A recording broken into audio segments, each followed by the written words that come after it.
What's going on, everybody? Mortem here, bringing you my first review of 2023 with The Witcher 1, the Enhanced Edition, the first in the video game trilogy from, of course, CD Projekt Red, throughout which we take the role of Geralt of Rivia as he navigates the Witcher's path as a professional monster slayer in a series that isn't afraid to dive into the moral quandaries and darker tones available to the fantasy setting. But the main reason I'm checking this title out now, finally, is that back in October, it was announced that they are working on a remake for the original game using Unreal Engine 5. So I thought that was as good as an excuse as any to finally dive into this game and talk about it in a more review-oriented format. Though it must be said, I am very familiar with the Witcher trilogy. I played this one quite a bit closer to its launch back in 2008, with the game originally releasing in May of 2007. I played the second game quite a bit, actually, saw all 16 endings that are available in that game, and I actually 100% The Witcher 3 many years ago, so while this is hardly new to me, I can honestly say that I have not played the original Witcher in many years, close to 15. And I had not played the Enhanced Edition at all, which means some of this feels new for a variety of reasons, all of which we're going to dive into. Though I do want to mention this at the beginning of the review here, while it's not really going to make it into the video for obvious reasons, one notable change that the Enhanced Edition made was uncensoring a lot of the initially censored stuff in the US in regards to things like nudity, which is hardly a big deal in and of itself, and we'll talk a little bit more about things of that nature later in the video, but the game does have a lot of nudity, which was especially funny to me as I had previously only played the censored versions, so I thought I'd mention it here at the beginning. Now, when you fire up a new game of The Witcher 1, you're going to be met with either the main story or several side adventures, if you will. These I did not remember at all. However, two of them are from CD Projekt Red, they worked on them themselves, and the other four were actually added with patch 1.5 for the game apparently, and these were made by the community. These are short little adventures that let you play some short self-contained adventures that are usually only in the ballpark of a couple hours long, and there's certainly some interesting stuff in there. And while we're not really going to get into the specifics of any of them individually, this is again something I just wanted to mention towards the beginning of the video. Now from here though, let's actually talk about the game's history and development a little bit. We're not going full deep dive on this by any means, but if you're unaware, what CD Projekt Red initially did was a lot of Polish localizations, but especially for games like Baldur's Gate, that was a big part of their history. And it's my understanding that they were working on the localization of Baldur's Gate Dark Alliance around the time when Interplay started experiencing difficulties, which led to that game's cancellation, but this is where CDPR decided to make all of the code and everything for their own game, which is how they got access to the Aurora engine via BioWare. This is the engine that the original Witcher game is actually built off of. This particular engine was used in a variety of titles, but probably most notably Neverwinter Nights. However, while The Witcher used this as the base for the game, it was modified heavily. Estimates put it somewhere at like 80%, to the point where it was almost just a brand new engine running this particular title, with a lot of the improvements and changes being made to accommodate the single-player experience that The Witcher was, on top of adding things like a day-night cycle, which is pretty remarkable for the company's first game, The Witcher. The game itself was released in 2007 to mostly positive reviews. The game then released an Enhanced Edition in late 2008 that changed a variety of things, such as re-recording and changing some of the voiceover work. The previous patches, the community stuff that I mentioned earlier, that kind of thing was all packaged into the Enhanced Edition. And in 2009, there was a console edition planned that never actually saw the light of day, as it was ultimately too costly to make actually happen, from what I understand, which is why you'll only ever play The Witcher 1 on PC as it stands, or say something like the Steam Deck. Now, on a more personal note, when I played The Witcher, I was a sophomore in high school. I played it towards the beginning-ish of 2008, and it's a game I very much so enjoyed at the time, and most notably for me at that time, it was the first game I had ever played that really explored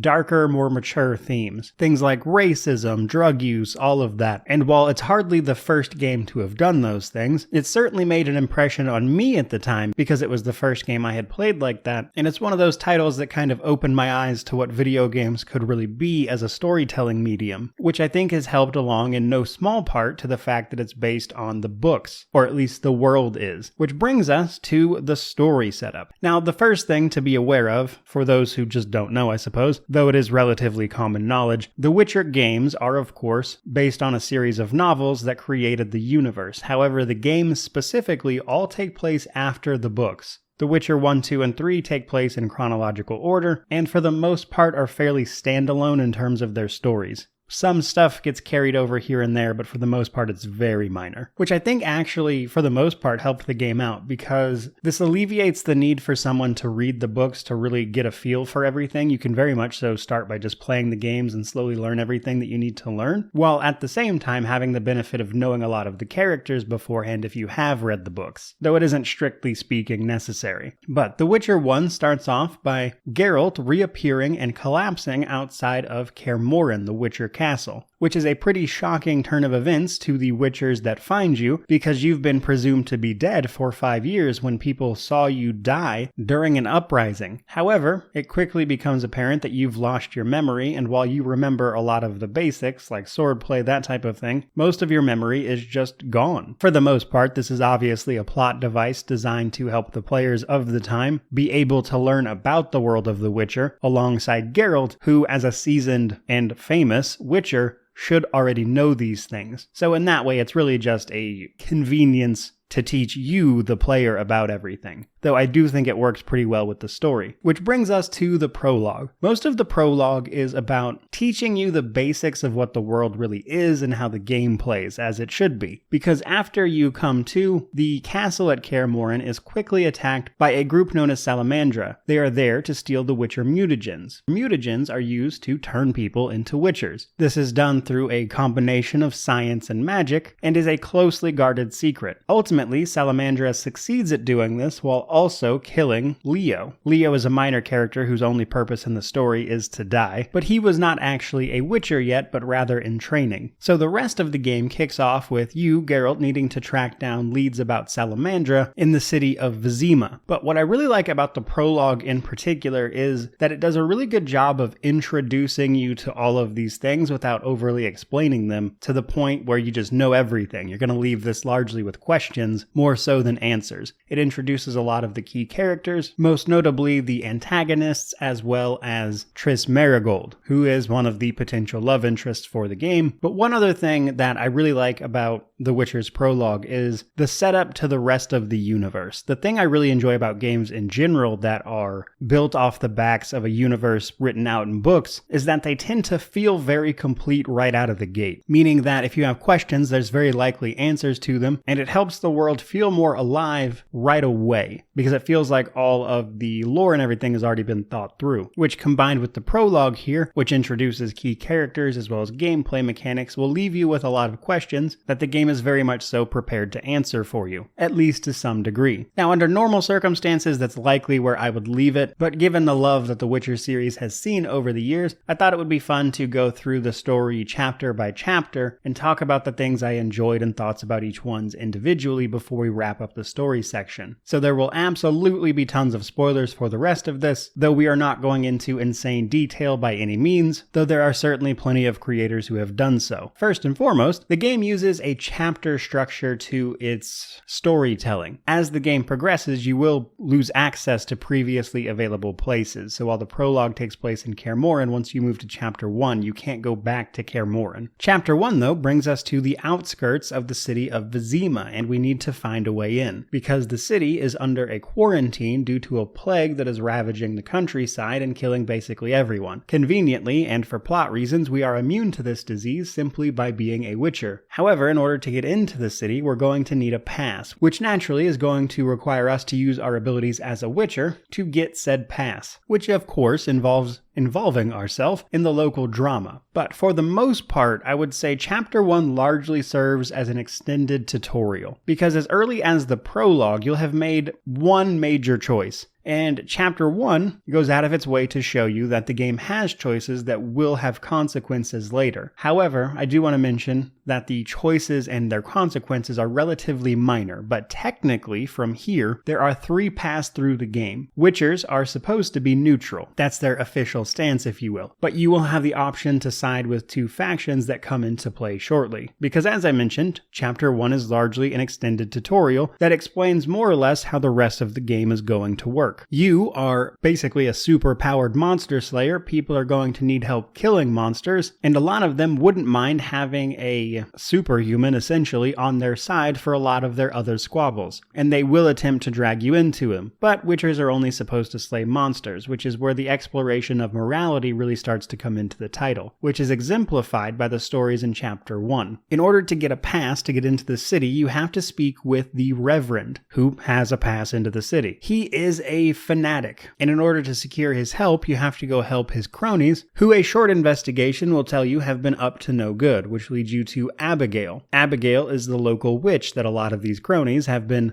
going to facilitate things like poisons, etc., to enable a lot of their vile deeds. All of this sort of corruption and hypocrisy on their part has summoned the Beast, which is a hellhound more or less, that has been stalking and killing people outside of the outskirts as it is drawn to their misdeeds. The game also introduces a background plot here with Alvin. Alvin is a child of the Elder Blood, and as such is associated with a prophecy of doom and gloom that comes up mostly in the 3rd game. But Alvin is pretty central to the story, and we'll talk about him a little bit as we go. For the most part here, though, you just save his life early on, and then again a little bit later. Unsurprisingly, though, all of this sort of culminates in a showdown with all of the villagers and everything, where you'll have to make a decision about who was right and who was wrong. Or, as always, you can be like, this is none of my business, just give me the pass and let me into the city, but you'll have to fight the Beast one way or another. Another side thing that happens in Chapter 1 is the game bringing up the Scoia'tael, which is largely made up of elves and dwarves, and just generally non-humans, who are the subjects of a lot of racism and derision that people often treat Witchers with, as you are technically non-human. People don't care for non-humans in this universe, and the Scoia'tael are sort of a rebellion that are fighting back against that. So that faction is introduced, and you can also help them out or keep weapons out of their hands in a small side quest here, which is a choice that actually impacts Chapter 2 quite a bit. But once all that's finally dealt with and you get into the city, this is where Chapter 2 begins. Chapters 2 and Chapter 3 are the bulk of the game. Chapter 2 in particular, though, is a lot of fun, because most of the main story here is actually you participating in an investigation. You see, upon your entrance into Vizima, you are thrown into prison after you are ratted out by a guard for having a pass that doesn't belong to you. You can secure your freedom, however, by killing a monster in the sewers. Upon exiting the sewers, you are attacked by assassins from Salamandra. So the investigation is largely around who knew you were in the sewers, and how can this lead you to Salamandra so you can get the mutagens back from them. And with this in mind, you start tracking down leads, various people it could have been, how they're connected to Salamandra, and just chasing up those leads. Though Chapter 2 is also where a lot of significant problems start to show up,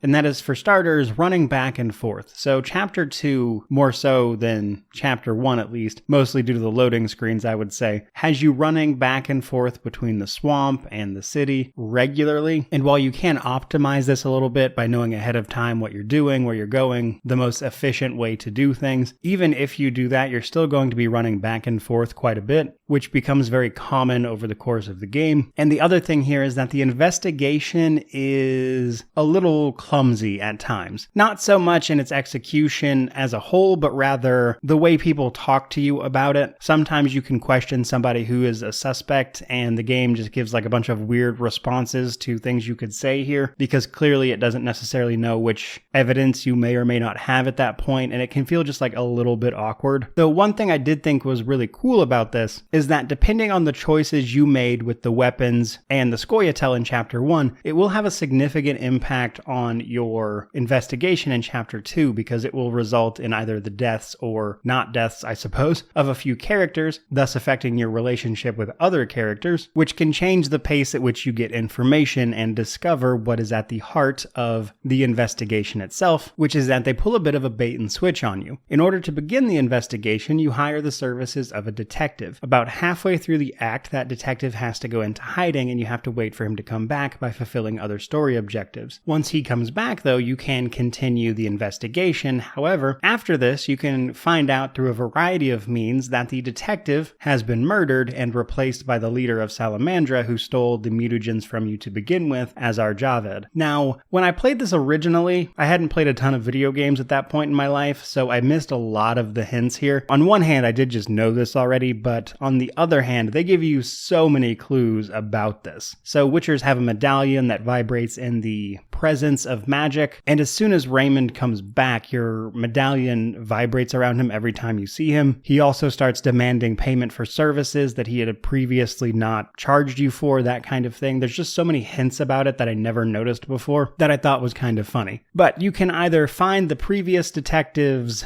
body in the cemetery by doing a little bit of investigative work, or due to a mandatory autopsy that takes part in the chapter, if you prepared for that autopsy correctly, you can also deduce that the detective has been impersonated. All of this, though, leads to a battle with Azar Javed in the swamp, which regardless of how you got there, you will not actually win, but rather be teleported away by Triss. But before we get to that, a few other things of note about Chapter 2. There is a conflict between the Order of the Flaming Rose, which you get introduced to at the start of Chapter 2, and the Scoia'tael, both of which can be sided with in a side mission in the swamp to battle the other faction. You can also choose not to do this and maintain your neutrality. But the Scoia'tael are shown as desperate rebels just trying to fit in a world that hates them, and the Order of the Flaming Rose is seen as trying to protect people from the terrorist attacks that have been perpetrated by the Scoia'tael, or at least that's how the game says it. Shani, another side character, also takes a bit of the stage in Chapter 2. She's also in Chapter 1 as well, but in a much more minor way. But in Chapter 2, she is helpful with the autopsy and everything, and can also be romanced a little bit, and becomes more important in Chapter 3, I would say. Which brings us to Chapter 3. You get teleported away from the fight with Azar Javed by Triss, who gets you back up and running, so to speak. In Chapter 3, it gives you access to a new part of the city of Vizima, as well as the previous areas that were accessible in Act 2. Chapter 3 is the biggest in terms of explorable area. However, Chapter 3 sees us investigating a few things. Triss has found magical anomalies throughout the city, which she would like you to investigate, which turns out to be Alvin, who has magical abilities, which we sort of already knew about, and you're forced to make a decision between taking him to either Triss or Shani, which will permanently piss off the other one. And the game sees this as you like romancing the one that you choose, which honestly feels a little forced, but it is what it is. The other part of Chapter 3, though, continues the story of Salamandra. However, throughout Chapter 2, you probably noticed that Salamandra is very comfortable here in Vizima, which is due in no small part to a couple of very questionable edicts that have been issued by the king of Temeria, King Foltest. However, King Foltest is not in the city at the moment. He has left people in charge, and his royal seal has been on several, again, questionable edicts. A lot of this is brought up in Chapter 3. The rest of Chapter 3 sees us dismantling the operations of Salamandra in the city, as well as escalating tensions between the Order of the Flaming Rose and the Scoia'tael when the Scoia'tael attempt to rob a bank. Again, you can side with one or the other or maintain your neutrality here. You'll also meet Princess Ada. Princess Ada was saved by Geralt previously when he lifted a curse that had turned her into a Striga, which is honestly kind of like a knockoff werewolf if you ask me. But all of this investigation culminates in you finding out that Princess Ada is the one impersonating King Foltest's seals and issuing all of these decrees because she is working with Salamandra to pursue her own goals. After learning this, you are sentenced to death by Princess Ada, but quickly again teleported away by Triss Merigold. She was also attacked and was forced to teleport Alvin away as well, which she teleported to you, which puts both of you in a village on the opposite side of the lake outside of Vizima, in a place known as Murky Waters, which brings us to Chapter 4. Chapter 4 is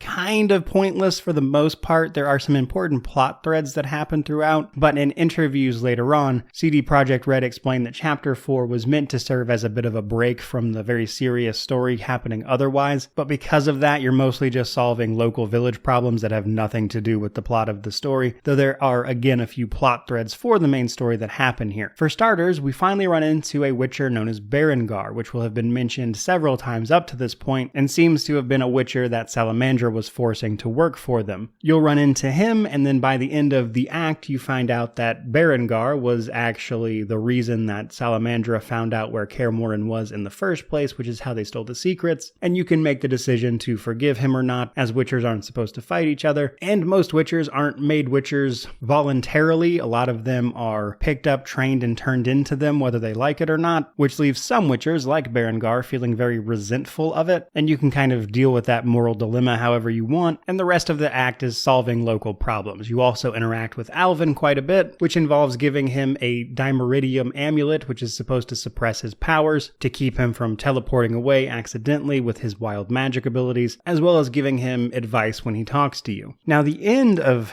Act 4 happens after you've completed all of, again, the required quests that trigger an event where elves nearby, the Scoia'tael, take the village of Murky Waters hostage. The Order of the Flaming Rose has showed up to put a stop to it. You can pick a side here or maintain your neutral path and choose not to get involved, as your only real concern here is saving Alvin. Regardless of how this pans out though, Alvin teleports away, which gives quite a bit of hints about his abilities, as he was able to do this despite the amulet that was supposed to dampen his abilities, and is also an important plot note here in a bit. Once this situation is resolved though, you make your way back to Vizima to finally start wrapping things up, which brings us to Chapter 5, which does exactly that. It starts wrapping things up. In your absence, quite a bit has happened though. King Foltest has returned to the city to find it in shambles. Princess Ada has had the curse recast upon her, which turned her into a Striga again. But much more importantly, the Scoia'tael and non-humans have officially started rebelling, which has led to pretty much all-out war in the streets between the Order of the Flaming Rose and the Scoia'tael. King Foltest tasks you with basically ending this situation, getting rid of Salamandra, who has capitalized on the chaos and is again clearly working with Princess Ada. But enter Jacques de Aldersberg, Grand Master of the Order of the Flaming Rose. Now, Chapter 5 honestly is really short. The only things you really have to do is deal with Princess Ada, who has turned into the Striga. You can either lift the curse a second time or kill her. Honestly, doesn't matter much either way. And then after that, you pursue the Salamandra to their known headquarters in the Old Manor. This leads you to the revelation that at least a portion of the Order of the Flaming Rose is corrupt, to say the least, and that they cast the curse on Princess Ada for political leverage to grow their own power while making King Foltest look weak. But once we head to the Salamandra's base, who has finally used the Witcher's mutagens to actually start turning people into mutants as the result of their genetic experimentation, leads to a confrontation with Azar Javed, where you finally kill him after chasing him throughout much of the game. However, upon his death, through the use of a magic mirror, he gets contacted by de Aldersberg himself, revealing that the Grand Master of the Order of the Flaming Rose is actually behind everything. He was using the Salamandra to set all of this up to take control of the kingdom, to sort of force humanity, as he sees it, to prepare for the time of the White Frost, which is the prophecy of the Elder Blood that we hear at the beginning of the game from Alvin himself. This leads us to the epilogue of the game, which is basically down to just running through a series of fights that pitch you against, ultimately, de Aldersberg and potentially the Wild Hunt. A few things that I want to note here, though. For starters, this icy area we find ourselves in is an illusion conjured by de Aldersberg to show you the consequences of people not preparing for the White Frost, which is why he's done everything that he's done. And as a quick side note, the monsters you fight here are only found here, and they're called Skullheads. You can find a journal entry on them up to this point, however, which refers to them as monsters from the past that don't exist anymore, but then they get used here in what is supposed to be a vision of the future, which is just a tiny inconsistency I noticed, and I wanted to point it out. But upon confronting de Aldersberg and wounding him, the Wild Hunt steps in and tries to claim him as its own. You may or may not have encountered the Wild Hunt up to this point, as it is possible to have an encounter with them, and thanks to The Witcher 3, we know much more about them, obviously, but in The Witcher 1, they get almost no screen time. It's really just shown as the one guy, and it's known to be a collection of wraiths that occasionally ride through the countryside killing people, and the game itself does not really elaborate much farther than that. You can either let them take de Aldersberg, or you can fight the the Wild Hunt, kill Dialdersberg yourself, which leads you to looting his body, upon which there is a Dimeridium amulet that looks identical to the one you gave Alvin back in Chapter 4, implying, of course, that Dialdersberg was actually Alvin, using his magic abilities to travel through space and time, which is very much so a thing in this universe, to sort of bolster the world's defenses against the oncoming White Frost, which I think is just such a fabulous plot twist here at the end that I think the game kind of glossed over. When I originally played this game, again, sophomore in high school, flew right over my head. I did not understand this at all, completely missed it. But throughout the game, when you talk to Alvin, he talks about the visions and the dreams he has of the world ending.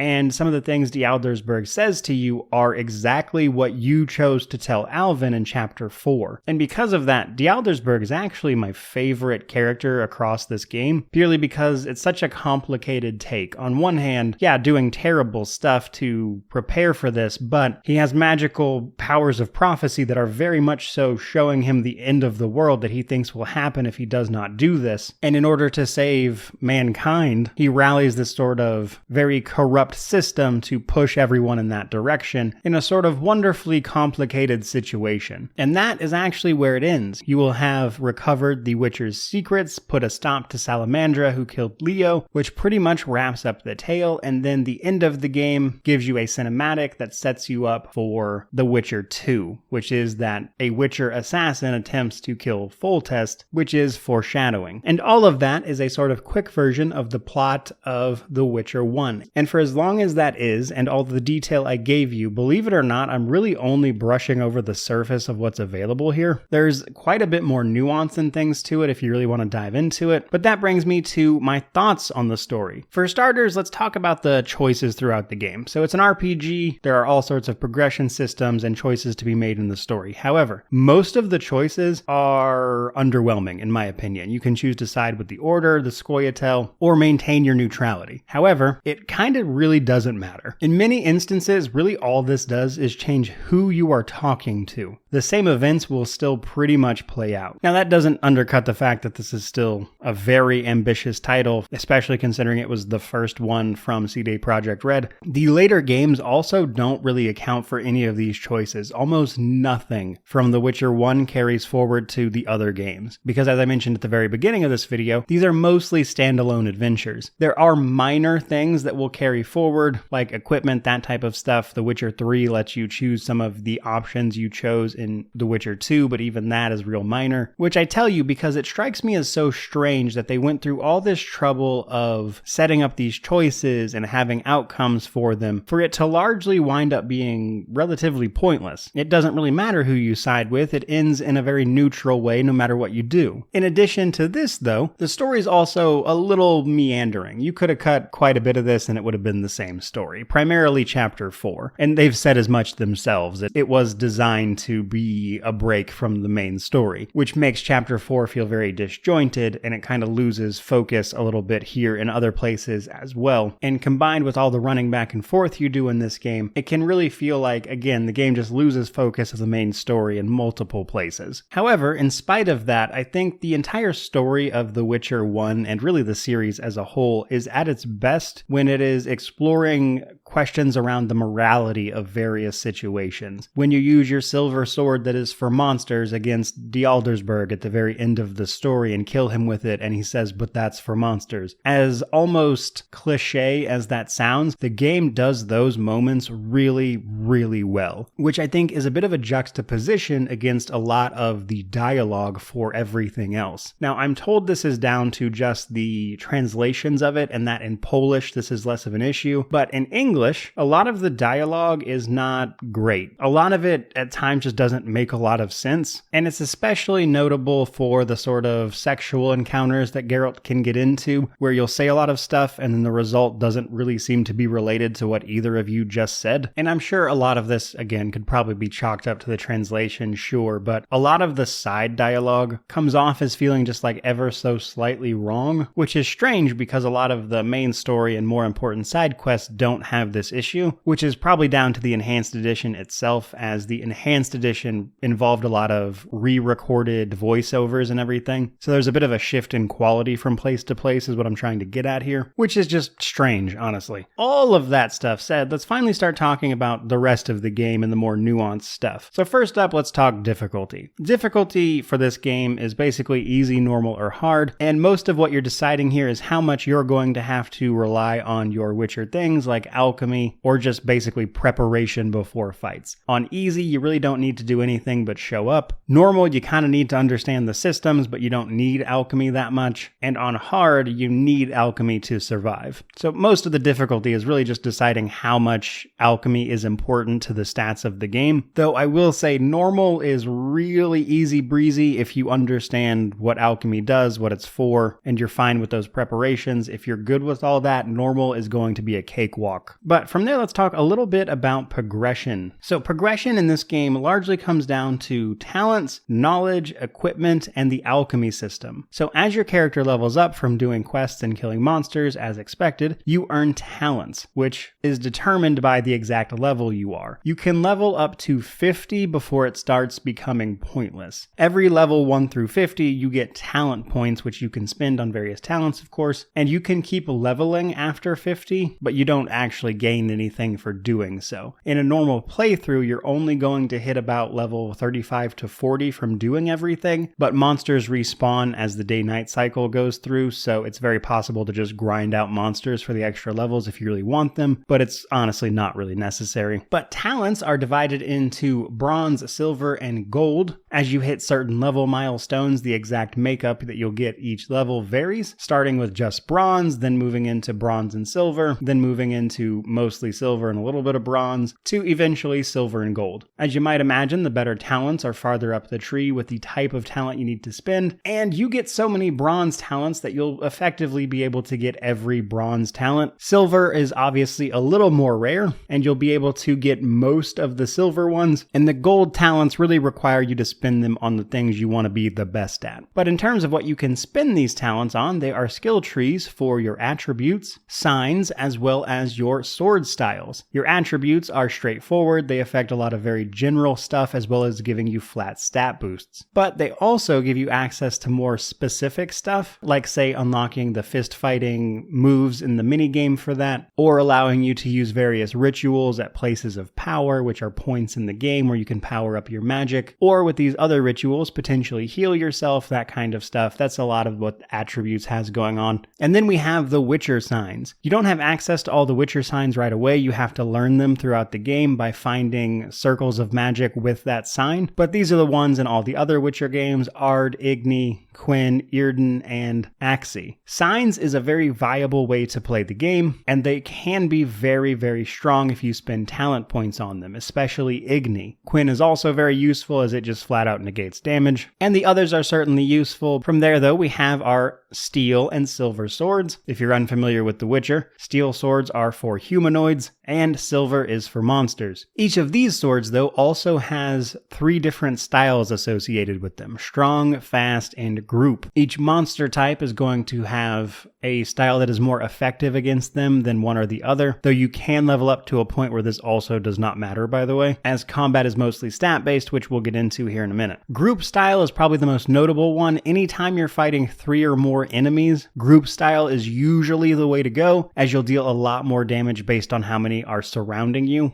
and you're going to be fighting a lot of enemies in this game, so it can be useful to invest in that as well. Next up, though, we have just simple knowledge. You see, Geralt is an amnesiac, so all of his knowledge about various monsters is presumably lost, and we need to find it again. So throughout the game, you'll have various instances in which you can learn about monsters or plants, that type of thing, and it is very important you do so, as a lot of the game's systems are driven by your character's knowledge and not your knowledge as a player. For instance, in various contracts, which are side missions for monster parts, you have to find a book and read about those monsters before you're able to harvest those parts from that monster. This will also give you bestiary entries where you can find out what that monster is susceptible to, which means you know what potions and oils to use to be effective against it in a fight, which kind of leans into that preparation aspect of fighting that is much more of a thing on hard. On easy and normal, it's not super required. But also Also, in order to gain things like herbs and stuff from the environment, you have to know what they are, which requires you reading books about field plants. And then there's also all sorts of lore entries that you can only get from reading various books. However, while you certainly can find a bookseller and buy these books to do it that way, in almost every single instance, there is a way to learn these things without paying for it, either by exploring and finding the books just out and about in various loot containers, that kind of thing. Occasionally, NPCs will have small tasks you can do for them, which will also give you this information. But knowledge is power in The Witcher 1, which brings us to equipment. Equipment is interesting in The Witcher 1, to say the least. There are 2 armor upgrades throughout the game, and a variety of weapons. Most of the weapons are useless. You're going to find a lot of small and large weapons, like axes, daggers, that type of stuff, and you can use them if you want, but it's mostly a waste of time. The steel and silver swords are really what you want to focus on, as that's what's going to use your Witcher abilities. These swords can be upgraded as well, though I would tell you upgrading them is mostly a waste of time if you know what you're doing. In Chapter 2, you can find a steel sword known as Harval in the swamp, that, while not the best steel sword you can get through crafting, will take you through most of the game and save you a ton of money on upgrading your swords. And your silver sword you won't even have until Chapter 2, and as part of Chapter 4, you get given the best silver sword in the game, which makes upgrading your silver sword early feel like a waste of time. Though there are runes that if you take to a blacksmith, they will reforge your swords for you and make them stronger. But due to the itemization in the game, it just feels like a waste of money if you know what you're doing, which combined with the very limited armor upgrades feels ridiculous. So starting in Chapter 2 all the way through to Chapter 5, you can upgrade your armor by just buying a better version at a blacksmith for 5,000 gold, which is a lot in Chapter 2 but is nothing later in the game. But if you're diligent with your money and selling everything, you can easily get that upgrade in Chapter 2, which will take you all the way through to the end of the game, where you can complete a quest for the final armor upgrade, which is the best armor period, and also looks pretty cool. Another weird thing about the armor, though, is that it lets you put potions into quick slots to let you use them by using the pause system. However, you can just open your inventory and use potions from your inventory in combat whenever, which makes that particular thing feel kind of weird, but the armor itself still gives things like damage reduction as well as resistances that you're going to want. It's just weird that they give you more potion slots and it's not necessary at all. But speaking of potions, last but not least, for progression, we have the alchemy itself. Alchemy is a big part of The Witcher 1 in particular, and while later games sort of let you specialize into alchemy, in The Witcher 1, you're using alchemy, period. It's not difficult to do by any means by killing various monsters, which you're going to be doing a lot of, or by picking herbs. Once you've learned about them, you'll be gaining alchemy ingredients, and then once you have the appropriate knowledge by reading various things you'll find throughout the game, or buying those scrolls, that kind of thing, or just experimenting and figuring it out, you'll gain access to various Witcher potions and oils, which allow you to counter enemies if you know what they are, which is especially important because combat in this particular game is mostly stat-based, meaning that outperforming your enemy's stats is very important to the combat system, and this is made very, very easy by alchemy, because using vampire oil when you're fighting vampires will let you hit more consistently as well as deal more damage, which makes killing them a very simple thing. But there's also more utility-focused stuff. There's a potion called Willow, which makes you immune to stun and knockback, which is convenient in a couple of boss fights where the boss tries to stun and knock you back constantly. Again, knowledge is power in The Witcher 1, and alchemy is easy mode for this game. There is a potion for everything. If you know what they are, it will make your life infinitely easier by letting you just slice through monsters like it's nothing. And speaking of exactly that, let's finally talk about combat. Combat in The Witcher 1 is very different from the later 2 entries because, as I've mentioned a couple times, it is mostly stat-based, and you'd be forgiven for not realizing that by looking at the screen here, because it looks very action-oriented. But when it comes to sword combat in particular, really all you do here is click on the enemy to begin attacking with the appropriate style, using whatever weapon you happen to have drawn, and then at the appropriate times you click the enemy again. On normal mode, it actually shows you when to do this via your sword flashing to continue the combo. That's it. The rest of it is all stat-based. You don't do anything else besides move. Though there are action elements to it at the same time because you have things like your Witcher signs available to you, which you do have to activate manually. And this makes the primary two modes of combat either signs or just your swords. Now, as somebody who plays a lot of CRPGs for this channel, stat-based combat doesn't bother me. I think it feels a little bit clumsy due to the way the game works in third person, which is not a dissimilar problem from what Morrowind had, where you can sometimes see the sword connecting, but it doesn't do any damage, but you're in first person, so it feels weird. I think that's mostly the problem people have with The Witcher 1. I play a lot of games where this thing is kind of the norm, that is to say stat-based combat, so it doesn't really bother me, but I can see why people would have issues with this. Though it is worth mentioning that I think combat is where some of the game's more egregious issues are very present, because what I haven't mentioned up to this point is that the game is a little bit buggy even today. So sometimes if you're in a conversation, things can just occasionally kill you, or potentially the person you're talking to in certain situations where there are enemies in the background, which does happen for a few scripted encounters. The game is pretty bad about loading you into a situation where enemies are immediately on top of you, meaning that you're getting hit before you can even draw your sword. And there's occasionally issues where your character just won't target the enemy, where you'll be clicking and just nothing will happen, because it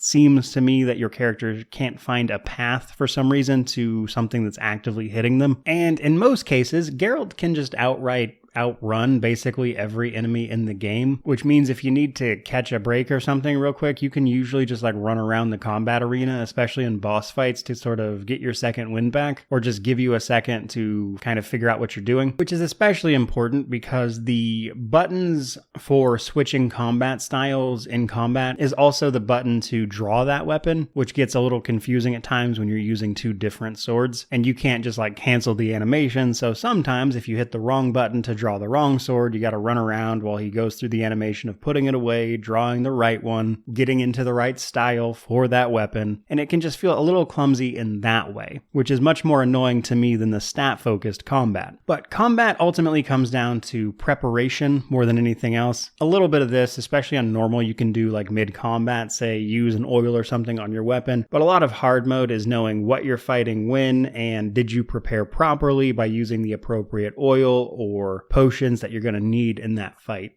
At least until you become overpowered towards the end of the game, as is tradition. Now, another cool thing about combat I wanted to mention here, though, is the hunts. Each chapter of the game has a couple of special monsters that have names and will drop a trophy when you kill them. You can turn this trophy into an NPC for a huge reward compared to everything else in the chapter, as well as experience, which can serve as sort of your Witcher hunts, as you're supposed to be tracking down monsters. And pretty much all of these are optional. There is one in the game that is required, and the rest are sort of just rewards for exploration and finding them, which honestly was a lot of fun. I enjoyed tracking all these guys down. But that brings us to the world and the atmosphere, basically things that didn't fit into any other part of this review. So for starters, probably my favorite thing about this game, honestly, is its dark and mature take on fantasy. And while The Witcher 1 is, again, hardly the only game to have done this, it is one of the only games that I feel takes it seriously. A lot of games where you see these things, it feels a little ham-fisted, or it's done in a way where it almost feels cartoonish. Whereas when you see it in The Witcher, while it is of course a fantasy setting, you could see these things happening in this way given the context. It feels very human in that way, despite a lot of it dealing with non-humans, of course. And despite the specifics and the gameplay parts of this game, that is probably my favorite thing about the entire package. But a lot of this is helped along by smaller things as well. As I mentioned, there's a day-night cycle. Time is passing as you're running around. In order to level up, that kind of thing, you have to meditate at a fireplace or in an inn or something like that, which is also how you can pass time, which will help you get to various places and do things at specific times for people. But also, nighttime in every area of the game, for the most part, is more dangerous. Monsters come out to fight you. People are on the streets looking to fight you. You'll find a lot more monsters just out and about in general. But interestingly enough, at nighttime, if you are in a combat zone, that is to say not in an inn or something like that, you can pull your sword and just start killing people. Very ill-advised, the guards will hunt you down for this, but you can do it. It's also one of the first games where I saw sort of reactivity with the background characters, that is to say the people walking around. One thing you'll often hear mentioned in this game is that when it starts raining, people will run under an eave or something to get out of the rain, which is just a tiny thing, but it really, again, feels like it makes the city a bit more alive. And while it's hardly going to impress anybody today, I remember at the time time seeing this and thinking it was incredibly cool. Because when it comes to the world and atmosphere of this game, what I think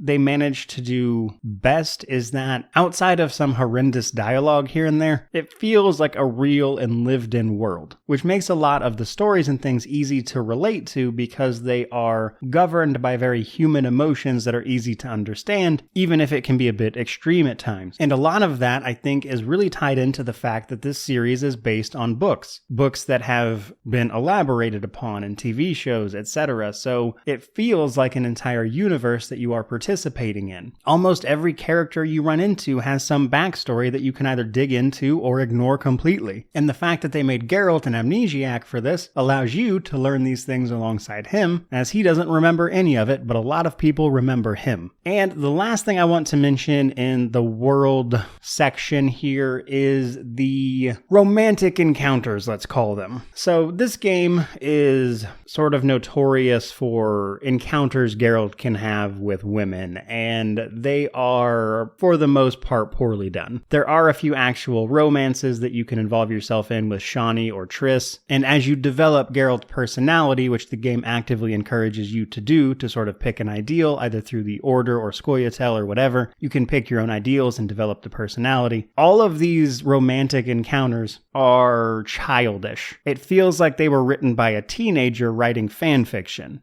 A lot of times it's ridiculous. Anytime you help a woman, or even if you don't half the time, they're just flinging themselves at you in situations where it doesn't make any sense. And while I'm fine with the idea of these things, of course, it's hardly new to any of the games I've played on this channel, it is very overdone in The Witcher 1, which is why I'm glad they reined it in later entries. At the end of the day, this is a world that's meant to be gritty and real, and that's part of human life. So I do think it should be included, but it was very poorly handled in this game, with 90% of it having no context other than Witchers can't have kids so women throw themselves at them. It just, the whole thing is just, But on that note, let's start wrapping this up a little bit. We'll talk Steam Deck compatibility, then positives, negatives, and then wrap this thing up with what I believe is likely to be one of my longer reviews out there. So for Steam Deck compatibility, it's worth mentioning that this game never saw a console release. As I mentioned, it was costly, it got canceled. Because of that, there's not really official controller support, and as I mentioned in my Steam Deck video, controller support for games goes a long way on the Steam Deck, which means that its absence here has resulted in a few issues, and you'll likely have to use the touchscreen in a few places to deal with some stuff, which is compounded a little further by the fact that the UI is incredibly small. There's a magnifying tool you can use to alleviate that a little bit. That stuff combined with the fact that you're very likely to have to personally customize some of the controller layout to make it playable. Can you play this on the Steam Deck? Yeah, it absolutely will work. You can do that. It's just a bit of an underwhelming experience. And I wouldn't recommend it unless you are willing to put in some time to customize the controls and get them to a comfortable point. But it's probably going to take some work on your part to make it enjoyable, and it's not going to work like right out of the box, especially in terms of the controls. But in terms of performance and everything, it's fine. The game itself is a little bit buggy, which you'll have to deal with on PC or Steam Deck, but it absolutely will run and it is playable. But that brings us to our positives and negatives. Positives for me are the world building, the story, and the exploration of morality. The world is top notch. The ideas at play in that regard are really well done. And given that, the story shines as a result. Again, Dialdersberg is one of my favorite characters, and the story around him as a villain is just really, really cool to me. And all these situations that you get into in which you're dealing with the various moral dilemmas of the people around you and navigating that while also kind of trying to stay out of it as a Witcher or because of, choices involving yourself in them fully is such a great examination of right and wrong in a video game that I've come to appreciate more as I've grown older, which is probably the part of this game that has aged the best. As for negatives though, there's a few. For starters, you're going to be running back and forth a lot. You retread a lot of the same ground. A lot of the quest design sees you going to the same place multiple times. You can optimize this a bit, but even then, you're gonna be making multiple trips to the same places over and over again, and it gets old pretty quick. The swamp in particular is pretty bad about this because you have to go there a lot, and there are enemies everywhere, and after a little while, you'd start just running past them because there's no point in fighting them, which makes makes it less than fun. There's also the bugs, a lot of them persist to this day, mostly minor stuff, but you will deal with minor bugs quite frequently, and occasionally the more serious one. Nothing that can't be fixed with a reload, typically speaking, but it definitely happens quite a bit. And the other negative is that a lot of the just overall quality of the game is a little clumsy. There are things the game does exceptionally well, and then there are simple things it just fumbles, which is more or less what you would expect from the first game from a studio.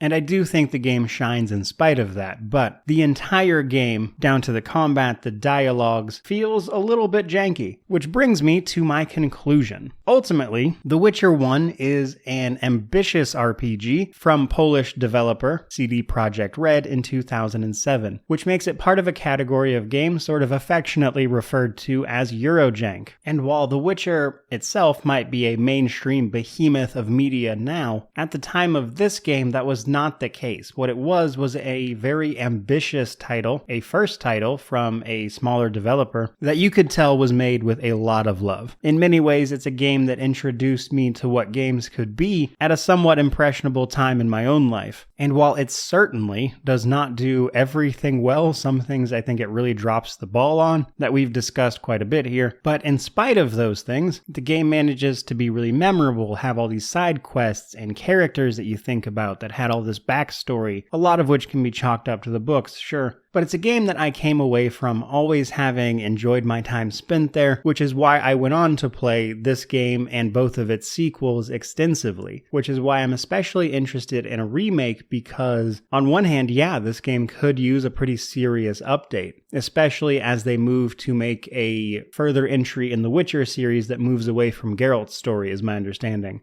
But with that remake, I think they will give a lot of people the opportunity to play through this story, which I think is definitely worth your time. And combine the fact that you can buy the enhanced edition for like $1 on sale pretty regularly, it also wouldn't hurt to check out the original, even if it is certainly starting to show its age. That is pretty much all I've got for you guys, so I certainly hope you enjoyed this video. If you did, like, comment, subscribe, all that YouTube jazz, but regardless of any of that, truly, thank you so much for watching, especially if you made it all the way to the end here, as this video was exceptionally long compared to most of my other reviews, but as I had a lot of personal experiences with this game, I really wanted to give it its due. So I hope you enjoyed it, and it answered some questions for you about this older title, and truly, thank you so much for watching. I really do appreciate it. May you wander in wisdom and have an amazing day.